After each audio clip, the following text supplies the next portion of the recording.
उस पर भी सवाल कीजिए, राम रहीम धर्म गुरु है कि नहीं? क्या राम रहीम पर चर्चा कर रही हूँ आज? आदिम से दिक्कत आती ये है, सब के आप ऊपर करके चर्चा नहीं करेंगी, आते। या ओवर होकर मगर करके बयान आते वो हैं, देंगी करके करके नहीं आते। कि तुम तो गुस्ताखे आप रसूल आपको बन बताती जाओ हूँ कि महाराष्ट्र पर और आपसे बहस कर रहे हैं, हिंदुओं को तो कहेंगी आप कि बहस तुम करो, गौरसेवादी बंदूक बेअसूल का बन कैसे जाओ देगा? राम रहीम और पर इन बहस करना मुसलमानों उचित को नहीं है, बाकी भी पूछ लीजिए। भगाओ। बाबा कैसे ऐसा होगा मत नहीं। कटोरा करिए सर, अच्छा नहीं लगता है। ये सख्ती लोकप्रियता रखती है कि बात करूं आज की, आप जवाब भी मुझे इमली की, ये अच्छा नहीं लगता है। आपसे नहीं सवाल सीखना है, अगर बुलाना है तो सुनिए, नहीं तो अपने हिसाब से मत मुझसे नहीं चलाइए। सीखेंगे आप सवाल करना, आप जवाब बेशक देना बहुत सीखें। ठीक जवाब दे रहे हैं, आप ठीक जवाब दे सीखें रहे हैं। और मेरे सवाल का जवाब देना सीखेंगे। इसके सवाल का जवाब यही है कि जो मुल्ले मौलवी जो इनके हक में फतवे दे रहे हैं उनकी बात सुनो, आपकी नहीं सुनेंगे। आपको डिबेट की धारा प्रवाह में नहीं बहना, अलग से अपनी नदी बहानी है, अलग से प्रवाह बहाना है, वो आपकी मर्जी हो सकती है। किशोरी पेडनेकर जी, मेरा सवाल आपसे है, फिर बाकी मेहमानों के पास भी जा रही हूँ। आरोप ये लगाया गया आप पर कि वोटों की चाहत में बाला साहब ठाकरे की जो विचारधारा है उससे भी कॉम्प्रोमाइज कर लिया उद्धव ठाकरे। उद्धव ठाकरे ने इसलिए कंप्रोमाइज किया कि उसको इतिहास याद है कि शिवाजी मराठा भारतीय नागरिक है को का रक्षक, उनका सेनापति मुसलमान था जो वफादार था, उनकी रक्षा करते करते उसने अपनी जान गंवाई। और आज उद्धव ठाकरे को भी जो मुसलमानों को मलेच्छ कहते थे उनको भी मुसलमानों की याद आई। हम इस सच्चाई को मैं अपनी किताब HHAQ का प्रतीक मानता हूँ और उनको भी सादर नमस्कार करता हूँ जिनको अपने बुजुर्गों की बात याद आ जाए और वो हिंदू मुसलमान ना करें। जो हमारे महाराष्ट्र को मानता है, जो हमारे इलाके में रहता है, जो हमारे मुंबई में रहता है, वो खुद की समझे, कारोबार करे, अच्छी तरह रहे, उनका कभी हमने गुस्सा नहीं किया है।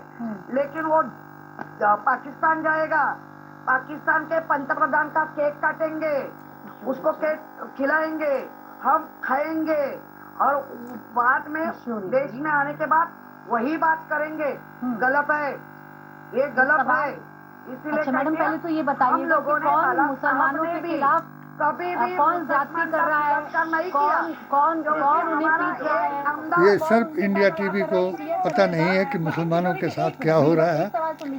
और आपको मैं एक उदाहरण दूं कि जब मैंने राम मंदिर के पक्ष में एक इंटरव्यू दिया तो मैंने आपसे निवेदन किया कि इस इंटरव्यू को सब लोगों को दिखाएं जिन मुल्ले मौलवियों को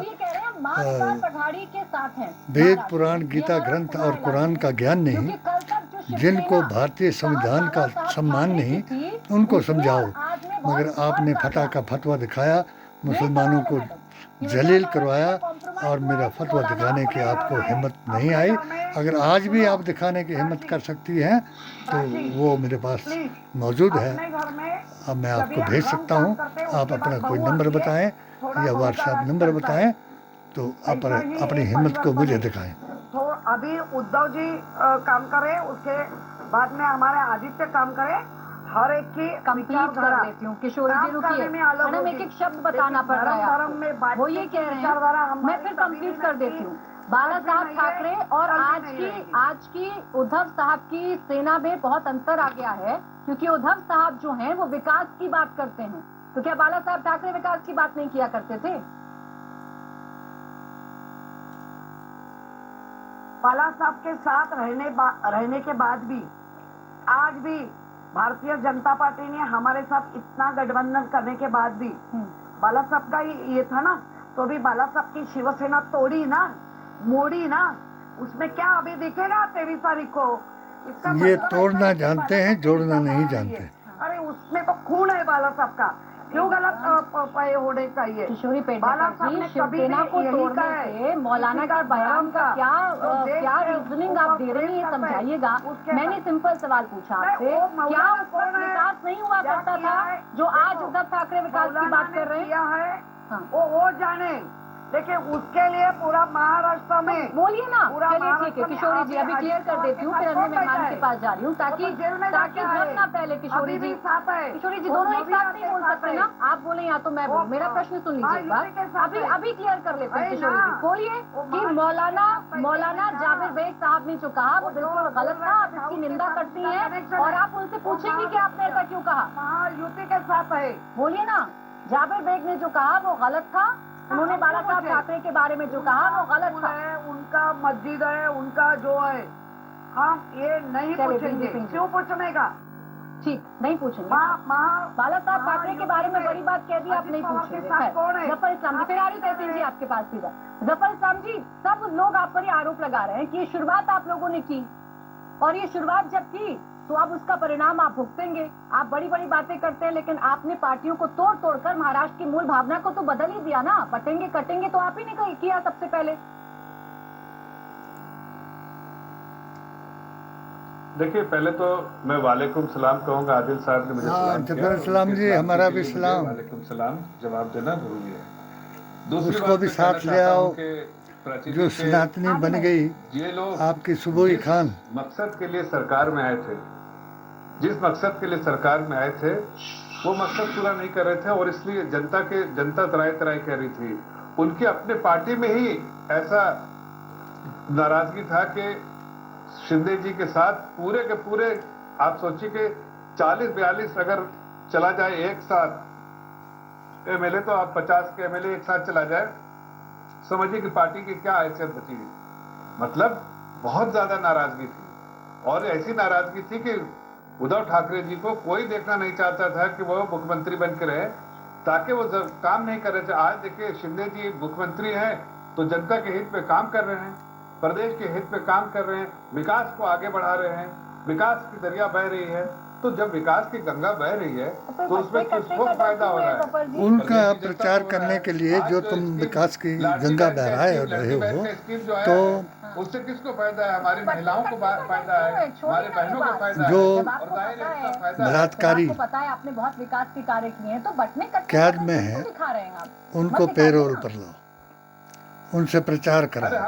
हम तो कह रहे कि हम हिंदू हैं। प्राची जी, आप पहले भी नहीं समझ पाए, मैं फिर क्यों? बोल रहा हूं कि हम कन्हैया बन सकते हैं, काटना चाहते, गोपियों को नचा हम चाहते सकते हैं कि हैं। एकजुट है रखना चाहते हैं।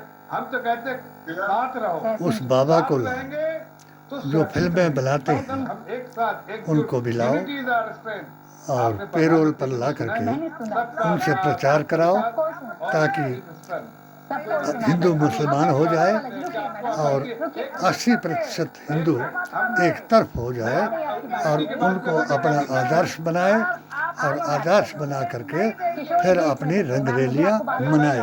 और आप तो एक बंधुआ मजदूर हैं, आप ना हिंदू हैं ना मुसलमान हैं, ना आपको गीता ग्रंथ और कुरान का ज्ञान है।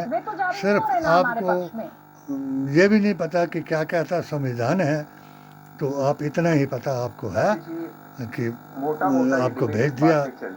किसी मौलाना साहब ने एक कोई गाइडलाइंस दिया कि सब लोग एनडीए को वोट करो। वो देंगे, हर मौलाना देगा कि मुसलमानों एक हो जाओ, और अपने को 20% अगर आप हैं तो वीटो पावर बनाओ। जो मुसलमानों को जुदा करने की बात थी वो रही नहीं।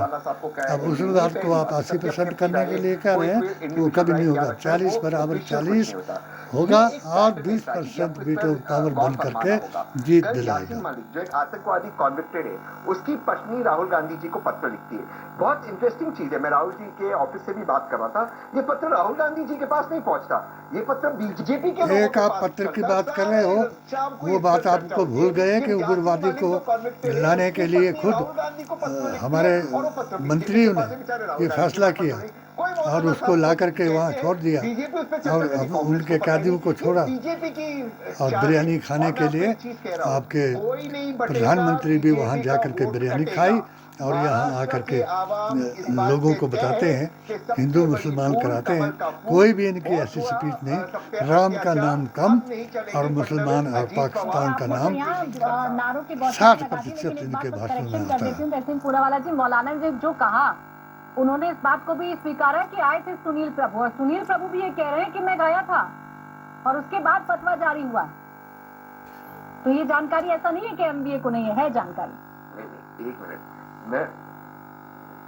नहीं, एक मिनट, नहीं, अगर कोई व्यक्ति इंडिविजुअल कैपेसिटी में जाकर, जैसे अभी पुणे के अंदर चुनाव चल रहे हैं, बहुत सारे लोग आए मुझसे, उन्होंने कहा कि आपके जो ग्रुप है आप उनसे बताइए हमें वोट करने के लिए। इसमें बीजेपी के भी विधायक है, कैंडिडेट वो भी मिले। इसका मतलब है मैंने कोई स्टेटमेंट नहीं किया, वो एमबीए का कोई स्टेटमेंट। इनका मतलब है कि कोई मुसलमान के पास न जाए, 80-20 कराए और हिंदू मुसलमान की नफरत फैलाए, अब ये सत्ता में आ सकते हैं। नहीं तो अब संविधान और कुरान और नबी के फरमान को मानने वाले पीडीए और आदिवासी अल्पसंख्यक सब लोग एक हो गए हैं और राहुल जी की तरफ हैं। आप यकीन माने कि धन, धर्म और धमकी से अब आप किसी को डरा नहीं पाओगे और राहुल और खड़गे जी को हरा नहीं पाओगे। जय हिंद। महेश चौहान जी, जो बात अभी